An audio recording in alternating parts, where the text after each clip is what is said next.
வணக்கம் நண்பர்களே, காத்திரேவதி சீரியல் சும்மா பரபரப்பா போயிட்டு இருக்குன்னே சொல்லலாங்க. பரபரப்பான கட்டத்துல அதிரடி திருப்பங்கனங்க. பார்த்தோன்னா நம்ம ரேவதி கார்த்திகிட்ட பெர்மிஷன் கேட்குறாங்க. சார், எனக்கு இன்னைக்கு கோயிலில் எங்கள் அம்மா பரிகார பூஜைக்கு ஏற்பாடு பண்ணியிருக்காங்க, அங்கே போக வேண்டியது இருக்கு. என்ன பரிகாரங்க அப்படின்னு கேட்க நேரம், மாலையில் தோசம் அப்படின்னு ரத்த சம்பந்தம் இல்லாதால என் கழுத்தில் மாலை போடணுமா அப்படின்னு அந்த இடத்துல சொல்ல நேரம், ஏதோ ஒரு விஷயம் இருக்கு அப்படின்னு அந்த இடத்துல நம்ம கார்த்தி கண்டுபிடிக்கிறாங்க. ஒரு கட்டத்தில் பார்த்தோன்னா தாலி சாமுண்டேஸ்வரி வாங்கின கடைக்கு போய் விசாரிக்கிறாங்க. இன்னைக்கு காலையில் தாலி வாங்கினாங்க அப்படின்னு தெரிஞ்சுக்கிட்டாங்க. மாலையும் வாங்கினாங்க அப்படின்னு அந்த மாலை செய்யவங்கள்ட்ட அந்த விஷயத்தையும் தெரிஞ்சுக்கிட்டு நம்ம கார்த்தி கொதி தெளிந்து எப்படியே மருதுக்கு இன்னைக்கு கல்யாணம் ரேவதி கூட நடத்திடலான்னு பார்க்குறாங்க. அத்தை, நான் விட மாட்டேன், யார் ரேவதி எனக்கு தான் அப்படின்னு சிங்கங்கனங்க நம்ம கார்த்தி களை இறங்கி நம்ம சாமுண்டேஸ்வரி மாலைக்குள்ளே மறைச்சி வச்சிருக்க தாலியை எடுத்து காட்டுறாங்க. இதுதான் சாமுண்டேஸ்வரின் திட்டம் அப்படின்னு அந்த இடத்துல போட்டு உடைக்கிறாங்க. என்னமா இப்படி ஒரு கீழ்த்தனமான வேலையை பார்த்தீங்களே அப்படின்னு அந்த இடத்துல நம்ம ரேவதி கேட்குறாங்கங்க. அதை பற்றி தான் இந்த வீடியோக்குள்ளே பார்க்க போகிறோம்.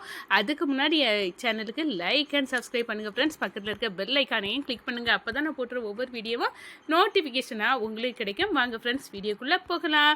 ஃபஸ்ட்டு எடுத்த உடனே பார்த்தோன்னா செம அதிரடியான பரபரப்பு கட்டோன்னு சொல்லலாங்க. எப்படியோ நம்ம ரேவதி கார்த்திகா ஆஃபீஸில் கள்ள நோட்டுகள் இருக்கிறத மறைச்சி வச்சு நம்ம கார்த்தியை அதிகாரிகள்கிட்ட காப்பாற்றிறாங்க. ஆனால் நம்ம கார்த்திக்கு என்ன லிஃப்ட்டில் அடைச்சி வச்சிருந்த அந்த நபர் தான் இந்த கள்ள நோட்டுகளையும் வச்சிருக்கு. இந்த எதிரி இந்த ஆஃபீஸுக்குள்ளே தான் இருந்து இந்த வேலையை பார்த்துட்டு இருக்கா.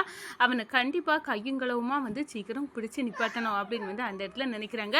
கொஞ்ச நேரத்தில் நம்ம ரேவதிக்கு சாமுண்டேஸ்வரி கால் பண்ணி அந்த கள்ள நோட்டில் தான் அவன் சிக்காமல் போயிட்டான். ஆனால் இப்போ நடக்கக்கூடிய கல்யாணத்தில் ரேவதிக்கும் மருதுக்கும் கல்யாணம் பண்ணி அந்த அதுக்கு டிரைவர் பையலோட மூக்கை உடைக்கணும் அப்படின்னு சாமுண்டேஸ்வரி அடுத்த ஸ்கெட்சுக்கு காய் நகர்த்தியாச்சு. ரேவதிக்கு கால் பண்ணி, ரேவதி, எதுக்காக இன்னைக்கு ஆஃபீஸில் இவ்வளோ நேரம் எடுத்துக்கிட, இப்போ சீக்கிரம் வா, இன்னைக்கே உனக்கு பரிகார பூஜை செய்யணும். உனக்கு மாலையில் தோசை இருக்கு, ரத்த சம்பந்தம் இல்லாதாலும் உன் கழுத்தில் மாலை போட்டு இந்த பரிகாரத்தை பண்ணணும். அதுக்காக தான் நாங்கள் ரெடியாகி கோயிலில் இருக்கோம். அம்மா, எனக்கு இதுக்கு மேலெல்லாம் நம்பிக்கை இல்லாட்டாலும் நீ தான் தீரணும் ரேவதி அப்படின்னு சாமுண்டேஸ்வரிக்கு ஆர்டரு. நம்ம இப்போவே எம்டிகிட்ட கேட்டுக்கிட்டு கோயிலுக்கு பரிகாரம் செய்ய போயிடலாம் அப்படின்னு சாமுண்டேஸ்வரியே சொன்னதை கேட்டுட்டு ரேவதியும் எம்டி கிட்ட போகிறாங்க.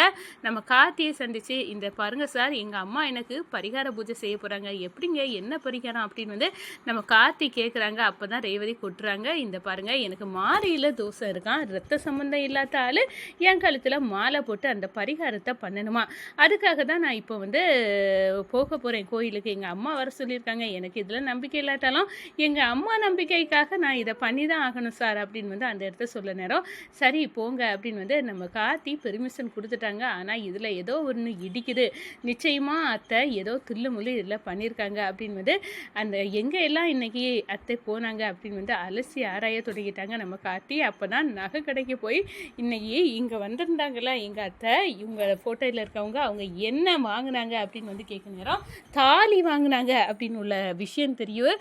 தாலி வாங்கினாங்களா அப்படின்னா இது பெரிய ஆபத்தாச்சு. அப்போ தாலியை வச்சு எதுக்கு வாங்கியிருப்பாவ, ரேவதிக்கு கல்யாணத்துக்கு தான் இன்னைக்கே. அப்போது மாலையில் தோசைன்னு சொல்லி தாலியை கெட்ட வச்சிடலாம் அப்படின்னு பார்க்குறாங்களோ என்னமோ அப்படின்னு அரண்டு போய் நிற்கிறாங்க.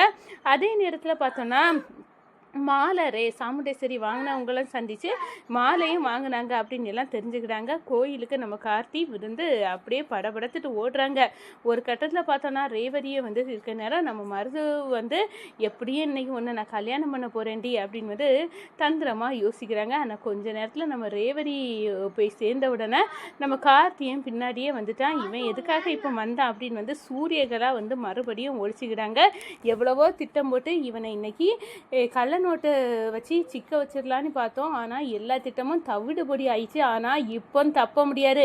இவனை ஒரே படியாக மருது என் அண்ணனுக்கு ரேவதியை தாலியை கட்டி வச்சு இவனை ஓட விடணும் அப்படின்னு அந்த இடத்துல சூரியகலாவன் நினைக்கிறாங்க. ஒரு கட்டத்தில் பார்த்தோன்னா நம்ம ராஜா கிட்ட நம்ம கார்த்தி சொல்கிறாங்க, மாமா பெரிய தில்லுமுள்ளு இல்லை இருக்குது, ஏன் தெரியுமா, அத்தை தாலி வாங்கியிருக்காங்க. என்ன மாப்பிள்ள சொல்கிறீங்க, இந்த சாமுண்டேஸ்வரி செய்ய வேண்டாத்த இல்லை வேலையெல்லாம் பார்க்க எனக்கு அப்படி கோவமாக வருது மாப்பிள்ள அப்படின்னு சொன்னாராம். விடுங்க மாமா, இந்த பிரச்சனையை நான் பார்த்துக்கிட்டேன்.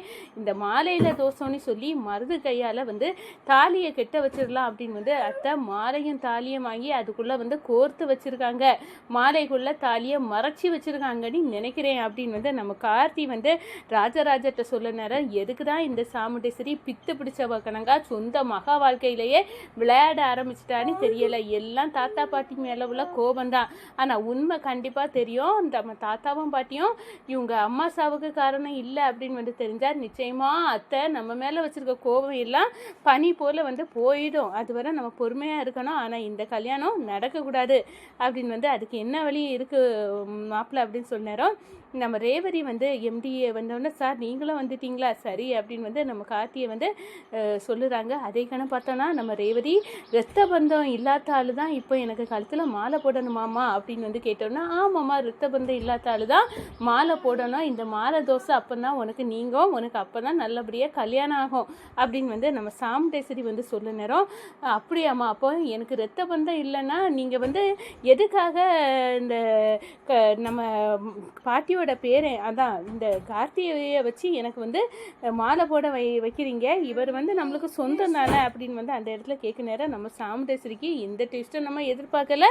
ரேவதி வந்து அப்போ ரத்த பந்தம் இவருக்கும் நம்மளுக்கும் இருக்குல்லாமா, இது அப்பாவோட தங்கச்சி பையன் தானே அப்படின்னு வந்து அந்த இடத்த சொல்ல நேரம், நிச்சயமாக இந்த பரிகாரம் செல்லுபடி ஆகாது, இந்த மருது கார்த்தி இவர் மாலை போட்டார்னா செல்லுபடி ஆகாது, அதனால் எங்கள் எம்டி சார் தான் மாலை போடணுமா, நீங்கள் சொன்ன அப்போ தானே கரெக்டாகும், இந்த பரிகாரம் முழுமை பெறணும்னா எங்கள் எம்டி மாலை போட்டால் தான் கரெக்டாகும் அப்படின்னு வந்து சொல்ல நேரம் நம்ம ராஜா அப்படியே மாப்பிள்ளை என் பொண்ணை பார்த்தீங்களா வசமாக சாமுண்டேஸ்வரிக்கு செக்கு வச்சுட்டா அப்படின்னு வந்து அந்த இடத்துல வந்து சொல்கிறாங்க. ஆமாம் மாப்பிள்ளை, நான் கூட இதை எதிர்பார்க்கல அப்படின்னு வந்து ராஜராஜா எல்லாரும் சந்தோஷப்படுறாங்க. இந்த சைடு பார்த்தோன்னா மருது அப்படியே மண்டை பிச்சுக்கிட்டு இருக்காங்க, எந்த ரூட்டுக்கு போனாலும் நம்மளுக்கு இப்படி ஒரு இடியை போடுவாங்கன்னு யாரு கண்டா அப்படின்னு வந்து அந்த இடத்துல நினைக்கிறாங்க.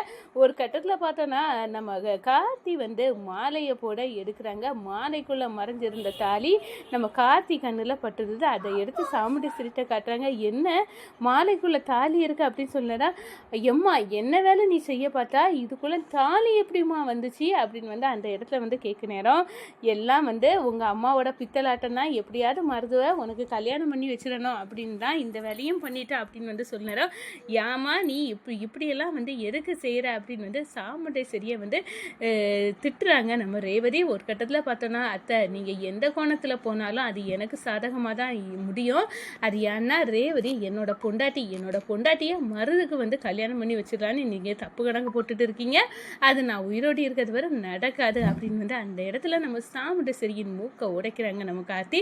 இந்த சைடு பார்த்தோன்னா நம்ம எம்டியை பார்த்து, நல்ல வேலை சார், நீங்கள் வந்து எங்கள் அம்மா போட்ட இது கணக்கை நீங்கள் வந்து கரெக்டாக வந்து சுக்கு நூறு ஆகிட்டீங்க அப்படின்னு வந்து ரொம்ப சந்தோஷம் அப்படின்னு வந்து சந்தோஷப்படுறாங்கங்க.